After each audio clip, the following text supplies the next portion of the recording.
नमस्कार दोस्तों, मैं सुधेश प्रताप सिंह प्रयाग भ्रमण चैनल पर आप सभी का स्वागत, वंदन और अभिनंदन करता हूं। जैसा कि मैंने एक चैप्टर स्टार्ट किया था मैथ का मेंसुरेशन, उसमें हमने आप सभी को जनरल बेसिक जानकारी कुछ बताई थी। 2D और 3D, 2D में क्या आता है, 3D में क्या आता है, और 2D 3D के बाद हमने उसमें से आपको वर्ग और आयत के बारे में कुछ बताया था। उसी क्रम में हम आगे आज त्रिभुज के बारे में कुछ बताते हैं। बेसिक जानकारी पहले देते हैं, बाद में अच्छे क्वेश्चन भी करवाएंगे आपको। पहले हम आपको बेसिक जानकारी देते हैं। त्रिभुज का बेसिक क्या है, ध्यान से देखिएगा, आज समझ में आए, अच्छा लगे तो सेशन को लाइक कीजिएगा और चैनल को सब्सक्राइब कीजिएगा तथा अपने सभी दोस्तों के साथ शेयर कीजिएगा। तो हम चलते हैं, शुरू करते हैं आज त्रिभुज के बारे में। ध्यान से समझिएगा। त्रिभुज क्या है? त्रिभुज हम देखते हैं त्रिभुज कैसे बनता है। इस प्रकार से ये त्रिभुज है हमारे पास, इसका नाम हो गया ABC। ये त्रिभुज है। अगर त्रिभुज की परिभाषा हम कहें तो तीन भुजाओं से घिरी हुई आकृति को त्रिभुज कहते हैं, या तीन भुजाओं से बंद आकृति को त्रिभुज कहते हैं। केवल तीन भुजाओं से बनी हुई आकृति हम नहीं कह सकते, क्योंकि तीन भुजा से बनी हुई आकृति तो हम ऐसे भी लिख सकते हैं, ये भी तीन भुजा से बनी आकृति है। लेकिन तीन भुजा से बनी हुई बंद आकृति को हम कहेंगे, तभी त्रिभुज माना जाएगा। तो त्रिभुज की परिभाषा होगी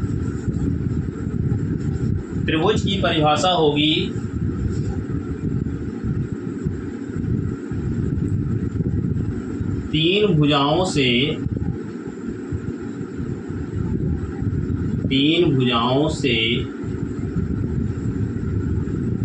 घिरी हुई आकृति को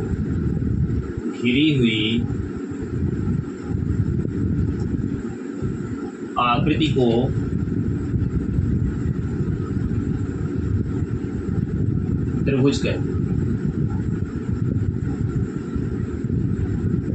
तीन भुजाओं से घिरी हुई आकृति को त्रिभुज कहते हैं। पहला पॉइंट ये है,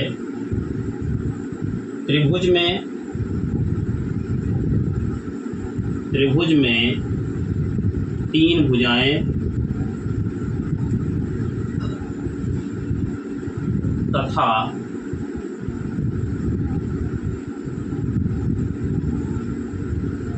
त्रिभुज में तीन भुजाएं तथा तीन कोण होते हैं। अगर हम कहें त्रिभुज में तीन भुजाएं कौन कौन सी हैं, एक भुजा है ये AB, अगली भुजा है BC, अगली भुजा है CA। यहाँ पर त्रिभुज की तीन भुजाएं हो जाएंगी AB, BC और CA। अगर हम कहें तीन कोण कौन कौन से हैं, तो तीन कोण हो जाएंगे कोण A, कोण B और कोण C। ये तीन भुजा और तीन कोण हो गए। एक बात और याद रखेंगे, त्रिभुज के तीनों अंतःकोणों का योग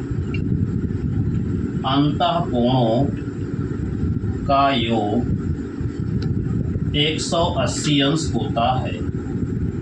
त्रिभुज के तीनों अंतःकोणों का योग 180 अंश होता है। मतलब कि अंदर के एक कोण, ये दूसरा कोण, ये तीसरा कोण, तीनों को ऐड करेंगे, मतलब कोण A प्लस कोण B प्लस कोण C बराबर होता है 180 अंश।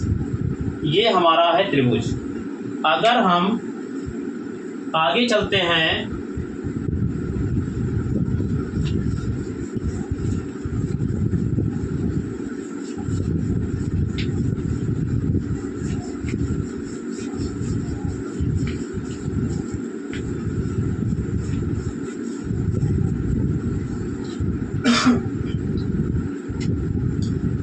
आगे है त्रिभुज का निर्माण।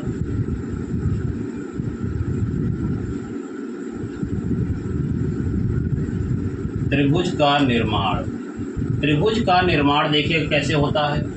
हमने कहा त्रिभुज में 3 भुजाएं होती हैं, लेकिन और 3 कोण भी होते हैं, लेकिन इसका निर्माण कैसे होता है देखेंगे। तो निर्माण होता है जैसे त्रिभुज में 3 भुजाएं हैं, ये ए है, बी है, सी है। ए के सामने की भुजा हम ए मान लें और कोण बी के सामने की भुजा हम बी मान लें, सी के सामने की भुजा हम सी मान लें अगर, तब ये 3 भुजाएं हो गई ए बी सी।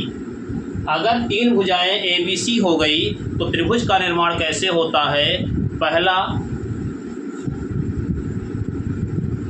त्रिभुज की, पहले हम आपको बता दें, पहला जो हम लिखने जा रहे हैं, त्रिभुज की किन्हीं 2 भुजाओं का योग सदैव तीसरी भुजा से बड़ा होता है। तो वही लिखने जा रहे हैं, त्रिभुज की किन्हीं 2 भुजाओं का योग, 2 भुजाओं का योग, 2 भुजाओं का योग सदैव तीसरी भुजा से बड़ा होता है। त्रिभुज की किन्हीं 2 भुजाओं का योग सदैव तीसरी भुजा से बड़ा होता है। इसका मतलब हम इसको कैसे लिख सकते हैं, 2 भुजा चाहे जो जोड़ लें। जैसे हम ए और बी ऐड करेंगे, ए प्लस बी, तो ये हमेशा ऐड करने के बाद बड़ा होना चाहिए किससे, सी से, तभी त्रिभुज बन पाएगा। या फिर हम बी और सी जोड़ लें, बी और सी जोड़ लें तो ये बड़ा होना चाहिए किससे, तीसरी भुजा ए से। या फिर हम सी और ए जोड़ लें, सी और ए जोड़ लें तो क्या होना चाहिए, बड़ा होना चाहिए किससे, ये बी से। तब हमारे त्रिभुज का निर्माण हो सकता है। पहला तरीका ये है कि त्रिभुज की किन्हीं 2 भुजाओं का योग सदैव तीसरी भुजा से बड़ा होता है। मतलब कि ए प्लस बी बड़ा होगा सी से, बी प्लस सी बड़ा होगा ए से, सी प्लस ए बड़ा होगा बी से। तब हमारे त्रिभुज का निर्माण हो सकता है। दूसरा तरीका क्या है, दूसरा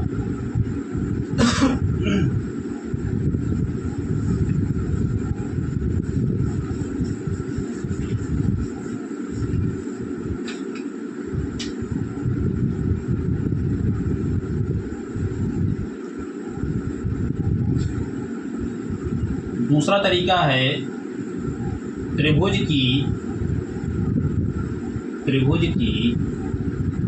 किन्हीं 2 भुजाओं का अंतर, त्रिभुज की किन्हीं 2 भुजाओं का अंतर सदैव तीसरी भुजा से छोटा होता है। दूसरा तरीका हमने क्या बताया, त्रिभुज की किन्हीं 2 भुजाओं का अंतर सदैव तीसरी भुजा से छोटा होता है। तो त्रिभुज की किन्हीं 2 भुजाओं का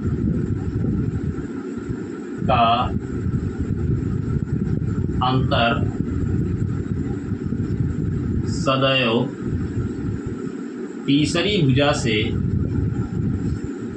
भुजा से छोटा होता है। त्रिभुज की किन्हीं 2 भुजाओं का अंतर सदैव तीसरी भुजा से छोटा होता है। इसका मतलब जैसे हमने लिखा पहले ए और बी का अंतर, ए और बी, हमने यहाँ पर मॉड क्यों लगा दिया, ये मॉड इसलिए लगा दिया कि ए अगर छोटा होगा बी बड़ा होगा तभी हमको अंतर देखना है। इसका अंतर जो होगा छोटा होगा किससे, तीसरी भुजा से। तीसरी भुजा मतलब सी। अब आगे जैसे ले लिए बी माइनस सी, बी माइनस सी ले लिए तो छोटा किससे होना चाहिए, ए से।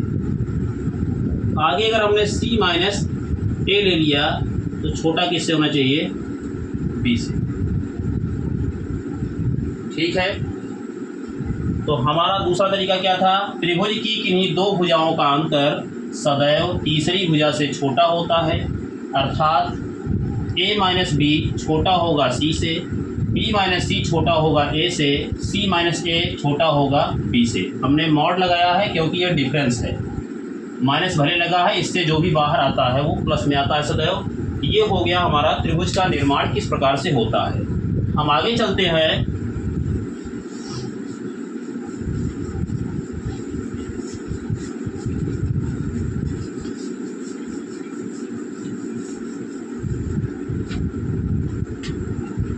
आगे है त्रिभुज के प्रकार। त्रिभुज के प्रकार। त्रिभुज के प्रकार देखिए दो तरीके से होते हैं। एक तो कोण के आधार पर त्रिभुज के प्रकार होते हैं और भुजाओं के आधार पर होते हैं। कोण के आधार पर भी त्रिभुज के 3 प्रकार होते हैं और भुजाओं के आधार पर भी त्रिभुज के 3 प्रकार होते हैं। तो हम देखते हैं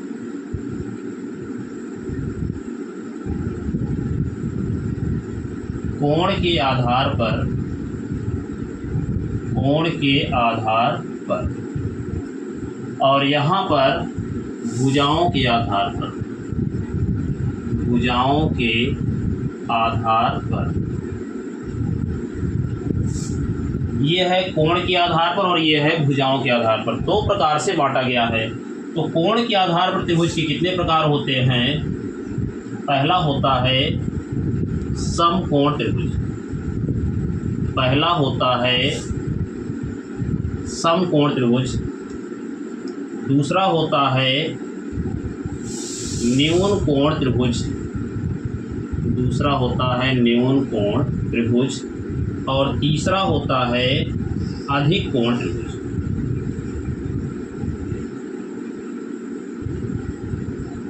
अधिक कोण त्रिभुज। तो कोण के आधार पर त्रिभुज के 3 प्रकार होते हैं। समकोण त्रिभुज हो गया, न्यून कोण त्रिभुज हो गया, अधिक कोण त्रिभुज हो गया। आगे है भुजाओं के आधार पर। भुजाओं के आधार पर भी त्रिभुज के 3 प्रकार होते हैं। तो 3 में पहला है समबाहु त्रिभुज। समबाहु त्रिभुज। नंबर 2 समद्विबाहु त्रिभुज। समद्विबाहु त्रिभुज। नंबर 3 विषमबाहु त्रिभुज।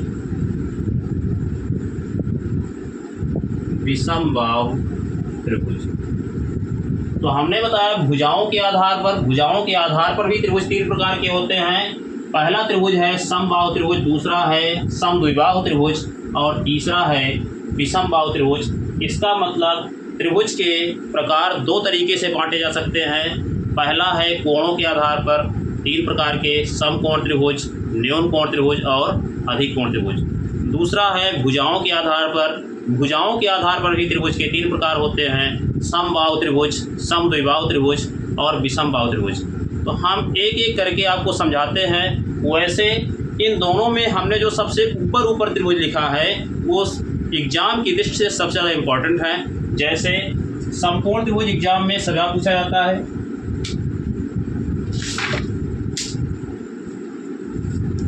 जैसे ये है समकोण त्रिभुज, ये सबसे ज़्यादा एग्जाम में पूछा जाता है।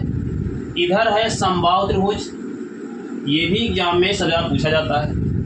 तो ये दोनों त्रिभुज हमको बहुत अच्छे से पढ़ने हैं। तो सबसे पहले हम समकोण त्रिभुज शुरू करते हैं। आज हम आपको केवल समकोण त्रिभुज के बारे में बताएंगे, फिर अगले दिन आगे की जानकारी दी जाएगी। धीरे धीरे हम आपको सब कुछ बताएंगे, पढ़ाएंगे और आप केवल आपको जैसा लगता है सेशन को कमेंट में वैसा लिखिएगा। तो हम चलते हैं समकोण त्रिभुज।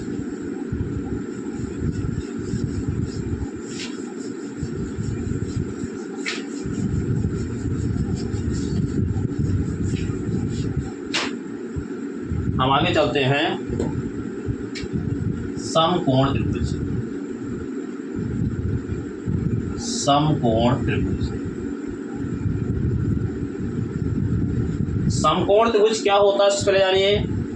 ऐसा त्रिभुज जिसमें एक कोण 90 अंश होता है उसे समकोण त्रिभुज कहते हैं। जिसमें एक कोण 90 अंश होता है उसे समकोण त्रिभुज कहते हैं। जैसे ये हमने बनाया, ये है एक समकोण त्रिभुज जिसमें यहाँ पर दोनों रेखाएं एक दूसरे के परपेंडिकुलर हैं, अर्थात यहाँ कोण जो है 90 डिग्री बन रहा है।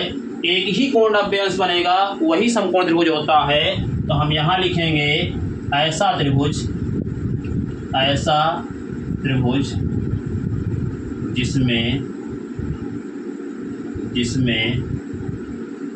एक कोण एक कोण 90 अंश का हो तथा शेष दोनों कोण न्यून कोण हो।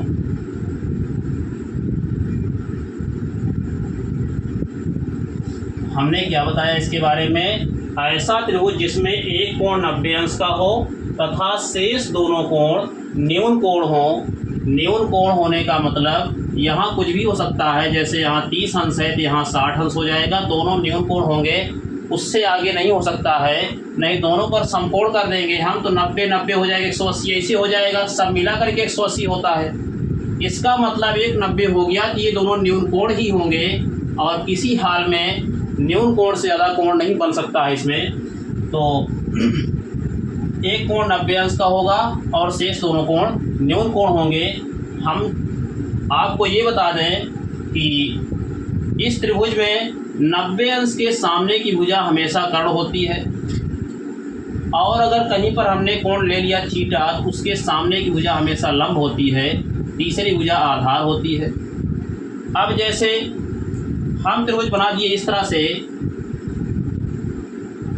से बना दिए, यहाँ पर 90 डिग्री है, इसके सामने ये कर्ण होगा और मान लो हमने थीटा कोण यहाँ ले लिया तो इसके सामने ये लंब हो जाएगा और ये हो जाएगा फिर आधार, तीसरी भुजा। अब कर्ण लंब आधार जो होता है, इसके आधार पर पाइथागोरस ने एक प्रमेय बनाया है जिसे कहते हैं पाइथागोरस प्रमेय। तो पाइथागोरस प्रमेय क्या है?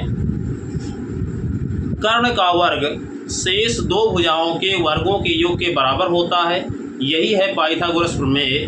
कर्ण का वर्ग शेष दो भुजाओं के वर्गों के योग के बराबर होता है।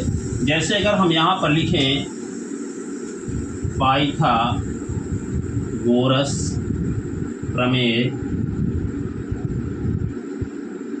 पाइथागोरस प्रमेय लिखें, कर्ण का वर्ग शेष दो भुजाओं के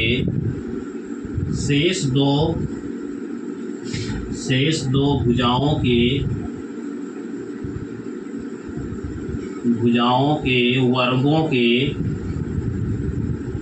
योग के बराबर होता है। शेष दो भुजाओं के वर्गों के योग के बराबर होता है। अर्थात हम इसको यहाँ पर लिख देते हैं कर्ण का वर्ग।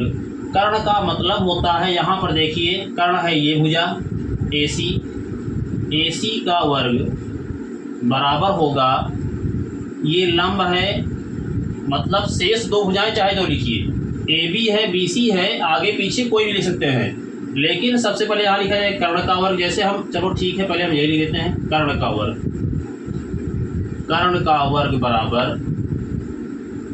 लंब का वर्ग प्लस आधार का वर्ग। तो कर्ण यहाँ क्या है? AC है, AC का स्क्वायर बराबर लंब है AB का स्क्वायर प्लस ये आधार है BC का स्क्वायर। ये है पाइथागोरस प्रमेय। आगे हम चलते हैं समकोण त्रिभुज के बारे में और कुछ बताते हैं, जैसे इसका क्षेत्रफल क्या होता है, परिमाप क्या होता है, निकालने के इसके क्या तरीके होते हैं, ध्यान से देखिएगा। आगे जैसे है, ये हमारे पास हो गया एक समकोण त्रिभुज ABC। हम आपको यहाँ बताते हैं कि ये सबसे पहले 90 डिग्री हो गया। कोण A के सामने की भुजा हमने A मान लिया, कोण B के सामने की भुजा को हमने B मान लिया, कोण C के सामने की भुजा को C मान लिया। अगर हम यहाँ पर कहें कि समकोण त्रिभुज का परिमाप क्या होगा, परिमाप माने होता है बाहरी माप। बाहर A से शुरू करिए और पूरा माप लीजिए, हो गया परिमाप। चाहे जहाँ से शुरू करिए, जैसे मान लो यहीं से शुरू किया तो ये हो जाएगा C प्लस ये हो जाएगा A प्लस यहाँ से यहाँ तक B, C plus A plus B, यही हो गया परिमाप।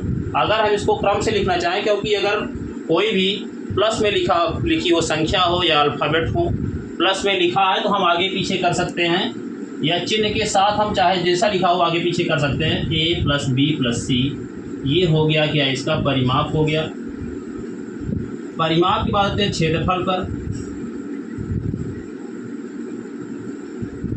इसका क्षेत्रफल क्या होता है? समकोण त्रिभुज का क्षेत्रफल होता है 1/2 गुणे आधार गुणे ऊंचाई। जैसे यहाँ पर हम लिखेंगे 1/2 गुणे आधार गुणे लंब कहिए या ऊंचाई कहिए, दोनों बात एक है। तो यहाँ पर क्या है 1/2 गुणे आधार क्या है? आधार है BC, आधार है BC और लंब है AB। ये होता है त्रिभुज का क्षेत्रफल।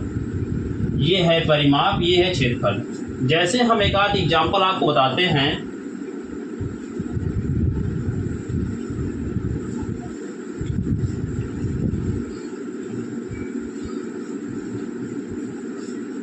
एग्जाम्पल जैसे एक आध लेते हैं। हमने यहाँ पर एक बना दिया त्रिभुज, ये बना दिया हमने एक त्रिभुज ABC।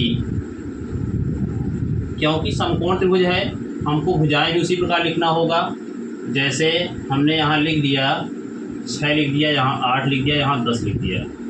पाइथागोरस प्रमेय पर हमारी जो भुजाएं हैं वो फॉलो करनी चाहिए। तो हमने उसी प्रकार से माना है कि कर्ण का वर्ग करोगे, शेष दो भुजाओं का वर्ग का योग करोगे तो बराबर आएगा। हमने वैसा ही मान लिया है। अगर यहाँ हम परिमाप निकालेंगे, परिमाप, तो परिमाप होगा सभी भुजाओं का योग, मतलब कि 8, ये भुजा 8 हो गई, ये 6 और ये 10, 8 + 6 + 10, 8 × 14 10 24। तो 24 ये क्या आएगा? हमारा परिमाप आएगा। अगर हम क्षेत्रफल की बात करें, क्षेत्रफल की बात करें तो इसका होता है 1/2 गुणे आधार गुणे लंब। 1/2 गुणे आधार गुणे लंब। 1/2 गुणे आधार क्या है? आधार है 6 और लंब क्या है? लंब है 8। तो 2 × 6 और 8 त्रिक हो जाएगा 24। यहाँ भी 24 आ गया, क्षेत्रफल आ गया 24, परिमाप आ गया 24। तो ये निकालने का तरीका है। और भी बहुत तरीके हैं, सब कुछ बताएंगे हम। तो आज हम यही करते हैं समकोण त्रिभुज में। कल हम या परसों जब भी अगला वीडियो आता है, हम इससे अच्छे क्वेश्चन समकोण त्रिभुज पर लेकर आएंगे। उसके बाद हम आगे के टॉपिक को स्टार्ट करेंगे। जैसे अगला इसी का टाइप जो है समबाहु त्रिभुज है, न्यून कोण त्रिभुज है, अधिक कोण, जैसे भी जो भी इम्पोर्टेंट ज़्यादा लगेगा उसको हम ज़रूर बताएंगे। तो आज के लिए इतना ही रखते हैं। अगर आपको ये सेशन समझ में आया हो, अच्छा लगा हो, तो लाइक करिएगा, सब्सक्राइब करिएगा, शेयर करिएगा अपने दोस्तों के पास और कमेंट ज़रूर करिएगा कि आपको ये सेशन कैसा लगा। तो चलते हैं। जय हिंद, जय भारत।